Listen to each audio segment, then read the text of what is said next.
안녕하세요. 사랑하는 성도님, 영혼의 샘물 은혜의 자리 오심을 축복합니다. 구원의 주님이 우리와 함께 하십니다. 우리와 함께 하시는 주님을 찬양합니다. 기도합시다. 주님, 그 은혜와 구속의 사랑에 감사드립니다. 저희들이 무엇이건대 저희를 사랑하셔서 십자가에 그 고난을 겪으시고 부활하셔서 우리의 참 소망이 되신 주님, 저희는 오직 주님의 그 놀라운 사랑과 은혜로 복된 복음의 삶을 살게 되었으니 그 은혜와 사랑에 감사 영광을 돌립니다. 오늘도 주님의 말씀을 사모하며 주님의 말씀을 기다리는 우리의 심령에 생명의 말씀으로 채우시고 진리의 말씀으로 깨우쳐 주시옵소서. 오직 주님의 말씀 생명의 양식으로 삼아 말씀에 순종하며 헌신하며 진정으로 주님을 사랑하는 삶을 살도록 인도하여 주시옵소서. 예수님 이름으로 기도합니다. 아멘. 오늘 말씀은 누가복음 7장 36절에서 50절입니다. 한 바리새인이 예수께 자기와 함께 잡수시기를 청하니 이에 바리새인의 집에 들어가 앉으셨을 때에 그 동네에 죄를 지은 한 여자가 있어 예수께서 바리새인의 집에 앉아 계심을 알고 향유 담은 옥합을 가지고 와서 예수의 뒤로 그 발 곁에 서서 울며 눈물로 그 발을 적시고 자기 머리털로 닦고 그 발에 입 맞추고 향유를 부으니 예수를 청한 바리새인이 그것을 보고 마음에 이르되 이 사람이 만일 선지자라면 자기를 만지는 이 여자가 누구며 어떠한 자 곧 죄인인 줄을 알았으리라 하거늘 예수께서 대답하여 이르시되 시몬아 내가 네게 이를 말이 있다 하시니 그가 이르되 선생님 말씀하소서. 이르시되 빚 주는 사람에게 빚진 자가 둘이 있어 하나는 500데나리온을 졌고 하나는 50데나리온을 졌는데 갚을 것이 없으므로 둘 다 탕감하여 주었으니 둘 중에 누가 그를 더 사랑하겠느냐. 시몬이 대답하여 이르되 내 생각에는 많이 탕감함을 받은 자니이다. 이르되 네 판단이 옳다 하시고 그 여자를 돌아보시며 시몬에게 이르시되 이 여자를 보느냐. 내가 네 집에 들어올 때 너는 내게 발 씻을 물도 주지 아니하였으되 이 여자는 눈물로 내 발을 적시고 그 머리털로 닦았으며 너는 내게 입 맞추지 아니하였으되 그는 내가 들어올 때부터 내 발에 입 맞추기를 그치지 아니하였으며 너는 내 머리에 감람류도 붓지 아니하였으되 그는 향유를 내 발에 부었느니라. 이러므로 내가 네게 말하노니 그의 많은 죄가 사하여졌도다. 이는 그의 사랑함이 많음이라. 사함을 받은 일이 적은 자는 적게 사랑하느니라. 이에 여자에게 이르시되 내 죄사함을 받았느니라 하시니 함께 앉아있는 자들이 속으로 말하되 이가 누구에게 죄도 사하는가 하더라. 예수께서 여자에게 이르시되 내 믿음이 너를 구원하였으니 평안히 가라 하시니라. 아멘. 오늘 본문에 나오는 한 사건은 비슷한 이야기가 요한복음에도 나오고 또 마태복음에도 나오고 있습니다. 그것은 예수님께 향유를 부은 한 사건인데요.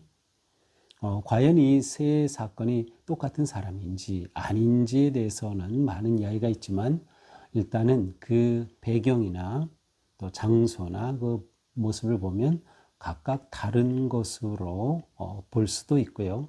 또 비슷한 점이 많기 때문에 누구겠다라고 그냥 추측을 할 수 있지만 그러나 꼭 그렇다고는 할 수 없는 그러한 내용입니다. 자, 어떤 내용일까요? 어느 날 한 바리새인이 예수님께 오셔서 우리 집에 오십시오라고 집에 초대를 했습니다. 그래서 식사 자리에 초대하신 거죠. 자, 식사 자리는 유대인들에게는 그냥 평범한 자리가 아니고요. 굉장히 신앙적인 경건한 의미가 있는, 그래서 보통 이런 식사를 마치 언약 식사라고 할 정도로 그러한 의미를 지니고 있습니다. 그래서 이 유대인들은 그 예수님 당시에 이런 식사 자리에 이방인들을 함께 참석시키지 않는 것이 관례였고요. 또 이 식탁에 있는 음식을 이방인에게 나누어 주는 것조차도 하지 않는, 금하는 것이 일반적인 모습이었습니다. 자, 이렇게 예수님을 이제 한 바리새인이 식사 자리에 초대했습니다. 그래서 그 집에 들어가 예수님이 앉으셨어요. 여기 앉으셨다라고 하지만 이것은 식사를 하기 위한 자세, 곧 비스듬히 눕는 자세라고 할 수 있습니다. 그러니까 이렇게 비스듬히 이렇게 누워서 이렇게 음식을 먹으니까 말이죠. 이제 이것이 이제 일반적인 그러한 모습이에요. 바로 이제 그렇게 식사하시는 모습이죠. 그런데 그 동네에 죄를 지은 한 여자가 있었습니다. 죄를 지었다. 무슨 죄인지는 나오지 않는데 죄를 지었다라는 것으로 보아서 일반적으로 이 여인은 행실이 좋지 않은 보통 말하는 창녀라고 하는 아마 그러한 여인이 아니었을까라고 볼 수 있어요. 그런데 이 여인이 예수님께 오는 것입니다. 그리고 이 바리새인 집에 계신 것을 알고 향유 담은 옥합을 가지고 왔어요. 자, 이 여인의 행동은 의도적인 것이었습니다. 우연이 아니었어요. 그러니까 예수님을 기다렸죠.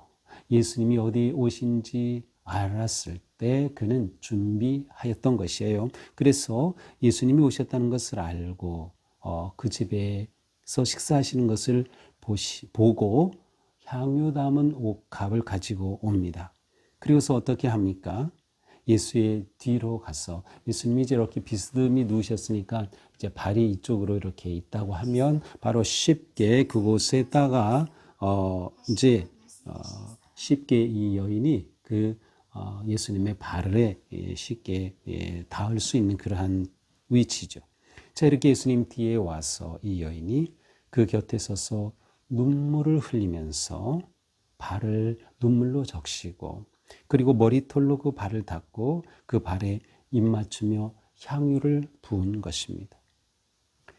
그야말로 황당한 일이 일어난 거예요. 황당한 일이. 아니 바리새인이 이 경건한 바리새인이 예수님을 집에 초대해서 식사를 하는데 죄인인 여인이 와서 갑자기 나타나서 예수님의 발에 향유를 부으니 말이죠. 그리고 예수님에게 하는 이 행동 자체가 여성으로서 예수님의 발에 눈물을 흘리고 눈물로 발을 씻고 향유를 발에 붓고 입 맞추고 하는 것은 너무나도 눈에 거슬릴 수밖에 없는 거죠. 자, 이 상황 속에서 바리새인이 예수님을 청한 바리새인이 이것을 보고 마음속에 생각합니다. 야, 저 예수님이 진짜 선지자라고 하면 지금 자기에게 하는 저 여인이 얼마나 나쁜 죄인인 거 다 알 거야. 그러니 예수님이 이 여인을 책망하든지 무슨 일이 있겠지라는 생각을 하는 겁니다. 이 여자가 죄인인 거 다 알고 있겠지라는 것이죠. 이렇게 시몬은 지금 이 상황 속에서 예수님께 초점을 두면서 예수님이 어떻게 반응하나 보는 거예요. 마음에 이렇게 생각하고 있는데 예수님이 시몬의 마음을 다 아셨어요. 그래서 뭐라고 하십니까? 40절 시몬아 내가 네게 이를 말이 있다. 네게 할 말 있어. 섬뜩하죠. 정말 누군가가 나에게 좀 할 말이 있어. 하면은 마음에 이렇게 막 놀라게 되죠. 예, 저도 성도님들이 목사님 할 말 있습니다라고 한다면 긴장하게 되는데 말이죠. 자, 그러자 그가 말씀하소서. 그러니 예수님이 말씀하십니다. 한 이야기를 하셔요. 빚 주는 사람에게 빚진 자가 둘이 있어요. 한 사람은 500데나리온, 그리고 한 사람은 50데나리온. 10배의 차이죠. 지금 굳이 지금의 가치로 환산한다면 500데나리온은 약 한 5천만 원, 50데나리온은 500만 원쯤 되는 그러한 액수이지만 이 당시 서민들에게는 아주 큰 액수죠. 바로 이렇게 빚진 사람이 있어요. 그런데 이 주인이 그 두 사람을 다 탕감해 준 겁니다. 자, 그렇다고 하면 이 둘 중에 누가 더 이 주인을 사랑하겠느냐? 그러자 이 바리새인이 대답하죠. 하고 많이 탕감받은 사람이 아니겠습니까? 예수님이 옳다. 내 판단이 옳다. 그러면서 이 여자를 보시면서 시몬에게 말해요. 예, 표현이 이상하죠? 44절. 그 여자를 돌아보시면서 시몬에게 말씀하시는 거예요. 이 여자를 보느냐? 내가 네 집에 들어올 때 너는 내게 발 씻을 물도 주지 아니하였다.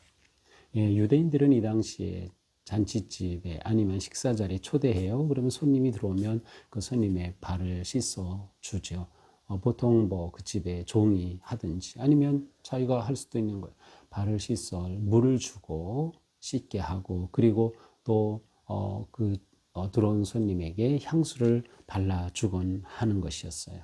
그런데 이 바리새인은 예수님을 초대하고서도 전혀 그렇게 하지 않았어요. 하지만 이 여인은 들어오면서 눈물로 내 발을 씻고 적시고 머리털로 닦지 않았느냐. 너는 내게 입 맞추지도 않았지. 그렇죠. 손님이 들어오면은 발 씻을 물을 주고 그를 맞이하면서 키스를 하죠. 뺨에 물론 이렇게 키스를 하겠죠. 자, 그렇지만 너는 나한테 입 맞추지도 않았어. 그러니 지금 바리새인이 예수님을 초대했지만 예수님을 그 당시에 일반적인 모습으로 예의를 갖춰서 맞아들이지 않았다는 것을 알 수 있어요. 자, 이렇게 하고 너는 내 머리에 감람유도 붓지 않았다. 손님이 들어올 때 머리에 향수를 발라주는 거 너 내게 안 발라줬어. 그런데 이 여인이 한 것은 완전히 다른 일이죠. 이 여인은 오히려 내게 향유를 붓지 않았느냐. 그러므로 내가 네게 말한다. 그의 많은 죄가 사하여졌도다. 이 여인을 향해서 하는 거예요. 그의 많은 죄가 사하여졌도다. 이는 그의 사랑함이 많음이라. 사함을 받은 일이 적은 자는 적게 사랑하느니라. 이 여인은 사함 받은 게 커요. 그래서 크게 사랑을 표현하는 거예요. 그러면서 이 여자에게 말하여 내 죄 사함을 받았느니라.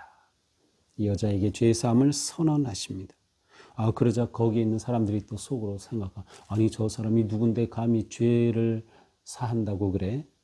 죄 사하는 것은 하나님이 하실 일인데, 예수님은 하나님의 아들로 오셨으니까 죄 사하면 권세가 있죠. 그러나 바리새인과 그 당시에 이러한 지도자들은, 종교 지도자들은 예수님이 죄 사하는 것에 대해 신성모독이라고 생각하는 거죠.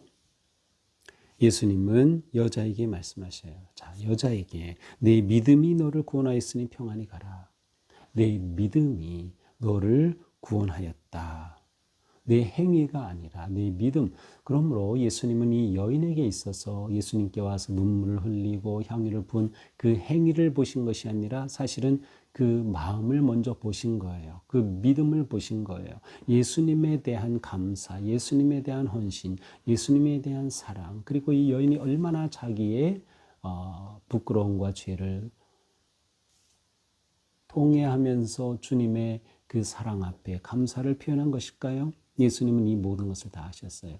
그 마음을 보신 예수님은 이 여인의 행동이 당연하게 마땅한 것으로 받아들이신 거죠. 감히 죄인인 내가 어떻게 나에게 손을 대? 그것이 아니었던 거죠. 자, 이렇게 오늘 본문이 끝납니다. 시몬의 반응은 기록되어 있지 않습니다. 시몬은 어떻게 반응했을까요? 아마 그것은 이 말씀을 읽는 우리들의 몫인 것 같아요. 그렇죠. 우리를 돌아보고 나는 어떠한 마음인가를 생각하는 것이죠. 이렇게 이 여인은 용서받은 자로서 예수님에게 그 말할 수 없는 감사와 기쁨을 고백하고 표현하였음을 알 수 있어요. 자, 우리는 오늘의 본문을 보면서 이 여인이 예수님께 와서 향유 옥합을 부은 것을 통해 그날 그 잔치자리는 향기로 가득했을 것 같아요. 그렇죠? 향기로 가득한 진짜 잔치가 되었어요. 향기가 가득한 곳. 어디서부터 나온 것일까요? 주님에 대한 감사와 사랑에서부터. 사랑에는 향기가 있는 법이에요. 사랑이라고 하면서도 향기가 없다. 그 사랑은 거짓이거나 가짜인 것이죠. 꿈인 것에 불과한 것이죠. 참 사랑. 또한 이 여인에 대한 예수님의 사랑은 더 깊은 향기를 드러내고 있죠. 그렇습니다. 사랑에는 향기가 있게 마련이에요. 그렇다면 우리 인생은 어떠해야 할까? 예수님을 만난 인생, 예수님의 용서와 그 사랑을 입은 우리 인생은 어떠해야 될까? 이 여인처럼 향기로운 인생이 되어야 되는 거예요. 주님 앞에 향기로운 제물로 산 제물이 된 예배를 드리고 이 세상에 예수님의 사랑을 전하는 진정한 향기로운 인생을 사는 것이죠. 향기로운 인생에는 회개와 눈물과 감사와 겸손 고백이 있다. 우리의 삶에 이러한 것이 넘쳐날 때 우리는 하나님 앞에 향기로운 자녀, 세상 속에 향기로운 그리스도인으로 세워질 것입니다. 그러나 오늘 본문에서 이와는 정반대의 모습을 시몬이 보여주고 있어요. 시몬의 모습은 아주 율법적이죠. 여기에는 사랑이 들어올 자리가 없어요. 예수님을 향해 비난하는 마음이 있고 이 여인을 정죄하는 그러한 마음이 있어요.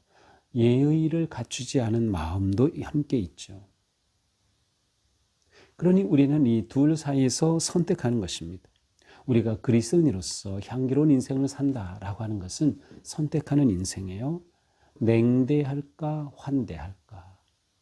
예수님은 이 여인을 받아주시고 환대하셨죠. 시몬은 이 여인을 냉대하고 거절했어요. 또한 우리는 이렇게 예수님처럼 누군가를 내 삶에 받아들이고 수용할까? 아니면 이 시몬처럼 거절하고 밀어낼까? 또한 우리는 우리 삶에서 예수님처럼 용서와 자비를 베푸는 삶을 살 것인가? 아니면 시몬처럼 정죄와 비난의 삶을 살 것인가? 이것은 우리의 선택의 몫입니다. 시몬의 대답이 없는 것은 바로 우리에게 대답을 요구하시는 것을 나타내는 것이 아닐까요? 그렇습니다. 우리는 누구입니까? 예수 그리스도를 통하여 최고의 것을 선물로 받았어요. 용서와 구원의 선물을 받은 것이죠. 그렇다면 우리도 예수님께 최고의 것을 드리는 것이에요. 예수님께 드릴 최고의 것은 무엇일까요? 바로 우리의 온전한 사랑, 우리의 마음, 우리의 심장을 주님 앞에 드리는 것이죠. 바로 그것이 이 여인과 같이 주님을 그렇게 사랑하며 온전히 주님께 것을 드린 그러한 삶이 되지 않을까 생각합니다. 그렇습니다. 오늘 하루 우리 살아갈 때에도 주님의 은혜와 그 사랑을 기억하면서 주님 앞에 향기로운 삶, 또는 이 세상에서 빛과 소금이 되는 거룩한 삶이 될 수 있기를 주님의 이름으로 축복합니다. 기도합시다. 주님, 우리는 주님으로부터 말할 수 없는 큰 은혜와 사랑을 입었습니다. 그럼에도 불구하고 우리들은 자기 교만과 자기 의에 빠져서 쉽게 남을 정죄하고 비난하는 우리들의 모습입니다. 그러나 오늘 말씀을 통해 우리의 삶이 진정으로 주님을 사랑하는 삶, 향기를 아름답게 드러내는 삶이 되어야 함을 보여주셨습니다. 주님, 오늘 하루 사는 동안 우리의 삶이 주님 받으실 거룩한 삶, 또 우리의 삶이 누군가에게 소망이 되고 위로가 되고 기쁨이 되는 향기로운 삶이 되게 하여 주옵소서. 내가 누구인 것을 잊지 말게 하시고 온전히 주님의 사랑과 은혜를 입은 자로서 주님의 뜻에 합당한 주님을 사랑하고 이웃을 사랑하는 삶에 헌신하는 복된 하루가 되게 하여 주옵소서. 예수님 이름으로 기도합니다. 아멘. 네, 오늘도 주님 은혜로 우리의 삶이 이렇게 아름답고 향기로운 하루가 되기를 축복합니다. 사랑합니다.